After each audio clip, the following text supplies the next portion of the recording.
ఏపీలో టీడీపీ పరిస్థితి రోజురోజుకి దిగజారిపోతుంది.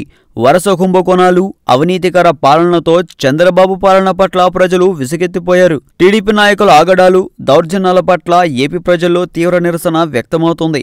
ఇప్పటికిప్పుడు ఎన్నికలు జరిగితే ఏపీలో టీడీపీ ఘోరంగా ఓడిపోయే పరిస్థితి నెలకొంది. ఇదే విషయంపై కాంగ్రెస్ మాజీ ఎంపీ ఉండవల్లి చంద్రబాబుపై సంచలన వ్యాఖ్యలు చేశారు. ఇప్పటికిప్పుడు ఏపీలో ఎన్నికలు జరిగితే మాత్రం టీడీపీ ఘోరంగా ఓడిపోతుందని ఉండవల్లి అరుణ్ కుమార్ జోస్యం చెప్పారు.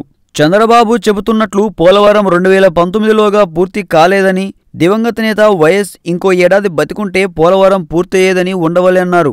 ఇక ఐవైఆర్ సస్పెన్షన్ వ్యవహారంపై కూడా ఆయన స్పందించారు. చంద్రబాబు గుట్టు మొత్తం ఐవైఆర్కు బాగా తెలుసని, అందుకే ఫేస్బుక్లో పోస్టులను అడ్డం పెట్టుకొని ఆయన్ని అవమానకర రీతిలో సాగనంపిందని ఉండవల్లి చంద్రబాబు ప్రభుత్వంపై తీవ్ర వ్యాఖ్యలు చేశారు. చంద్రబాబు గుట్టు తెలిసిన ఐవైఆర్ నోరు విప్పితే బాబుకు ఇబ్బందులు తప్పవని, కానీ కృష్ణారావును రాజీనామా చేయాల్సిందిగా కోరి ఉంటే బాగుండేదన్నారు.